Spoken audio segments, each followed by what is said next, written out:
Hello everyone, আমি অনির্বাণ। আমাদের channel আপনাদের সকলকে স্বাগত। আজকে এই ভিডিওতে দুটো ট্রেলার নিয়ে কথা বলবো। একটা হচ্ছে কপাল সিনেমাটির ট্রেলার এবং ভূত তেরেকি এই সিরিজের ট্রেলার নিয়ে। তো চলুন ভিডিওটি শুরু করা যাক।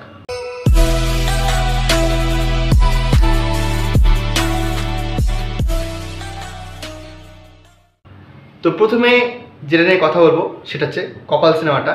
এই সিনেমাটা আসছে Suvendu Ghosh films production house থেকে এবং এই সিনেমাটা নিয়ে একটা খুব গ্রাউন্ড লেভেলে একটা হাইপ রয়েছে।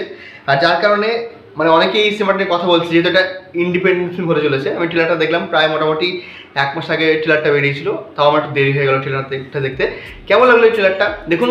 সর্বপ্রথমে এই ইন্ডিপেন্ডেন্ট যে সিনেমাটা হচ্ছে তার কিন্তু যেহেতু আমি বাজেটটা কনসিডার করতে হবে, সেই থেকে বলতে গেলে ট্রেলারটা কিন্তু খুব সুন্দর তারা বানিয়েছে। এখানে একটা মানুষ তার যে রাইজ, তার যে পার্সোনাল প্রবলেম এবং সেটার জন্য সে কীভাবে লড়ছে, আর এই যে টাকা, এই টাকার জন্য জীবন নাকি জীবনের জন্য টাকা, এই যে প্রশ্নটা আমাদের জীবনে যেটা থাকে যে আমরা যে লাইফে এত স্ট্রাগল করছি টাকা রোজগার করার জন্য, আবার এই টাকা রোজগারের পিছনে ছুটতে গিয়ে আমরা লাইফটা কি সেটা ভুলে যাই। তো সেই থেকে এই প্রশ্নটাকে যেভাবে গোটা ট্রেলারে দেখানো হয়েছে সেটা কিন্তু দেখতে বেশ ভালো লাগে। এবং এই সিনেমাতে মুখ্য চরিত্রে রয়েছেন রায়া সরকার, সুকন্যা মিত্র এবং কাঞ্চনা মিত্র। তো তাদেরকে দেখতে বেশ ভালো লাগছে এবং তাদের যে ডায়লগগুলো দেওয়া হয়েছে সেগুলো কিন্তু দেখতে ভালো লাগছে। অভিনয়টাও কিন্তু বেশ তারা মনে হচ্ছে এফেক্টিভলি করবেন। এই সিনেমাটা 19 সেপ্টেম্বর আসছে এবং আমি গল্পটা খুব একটা বলছি না, আপনারা ট্রেলার দেবেন তাহলে বুঝতে পেরে যাবেন। আর যেহেতু ইন্ডিপেন্ডেন্ট ফিল্ম তাই আপনারা সিনেমাটা অবশ্যই দেখুন এবং সাপোর্ট করুন। আশা করবো যে এখন যেহেতু প্রাইম টাইমে বাংলা সিনেমা রাখাটা বাধ্যতামূলক হয়েছে, অতএব বেশ কয়েকটা হল কিন্তু এই সিনেমাটা পাবে আমি আশা করছি। তো এটা ছিল কপাল সিনেমার রিভিউ, ট্রেলার রিভিউ।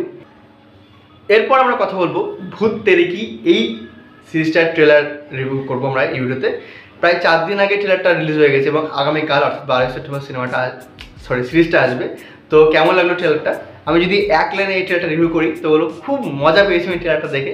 এবং আমরা যে হরর কমেডি বলতে যেটা বুঝি তার মধ্যে এর মধ্যে সেই ভাইবটা রয়েছে। হ্যাঁ, ভূতের সেই যে ভয় পাবো, গায়ে কাটা দেবে, জাম্প স্কেয়ার দেবে সেসব কিন্তু নেই, কিন্তু ভূতের মাধ্যমে যে আর কি কমেডিটা প্রেজেন্ট করা হয়েছে সেগুলো কিন্তু ভালো।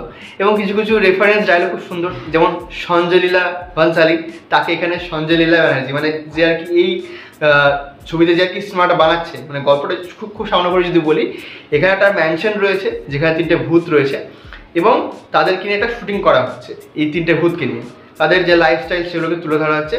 তো এই যে শুটিংটা যে করছে তার নাম আর কি সঞ্জয় লীলা ব্যানার্জি রাখা হয়েছে। এবং এই শুটিংয়ে যারা ক্রিউ রয়েছে বা এই যে ভূত রয়েছে তাদেরকে নিয়ে যে মজাটা সৃষ্টি হবে সেটা নিয়েই কিন্তু সিরিজটা। তো এই সিরিজটার ক্রিয়েটিভ ডিরেক্টর হচ্ছেন অনির্বাণ ভট্টাচার্য, যিনি এই মুহূর্তে তার গান দিয়ে ব্যান্ডের গান দিয়ে তো লাইমলাইটে রয়েছেন। এবং যেহেতু তিনি থিয়েটার করেন তো তার মাথায় যেসব আইডিয়াগুলো আসে সেগুলো তো বেশ ভালোই হয়। তো আমি আশা করবো যেহেতু তিনি এই সিরিজের ক্রিয়েটিভ ডিরেক্টর হয়েছেন অতএব সিরিজটা ভালোই হবেন। এবং এই সিরিজের ডিরেক্টর হচ্ছেন কৌশিক হাফিজি, তিনি সম্ভবত বাংলাদেশের ডিরেক্টর।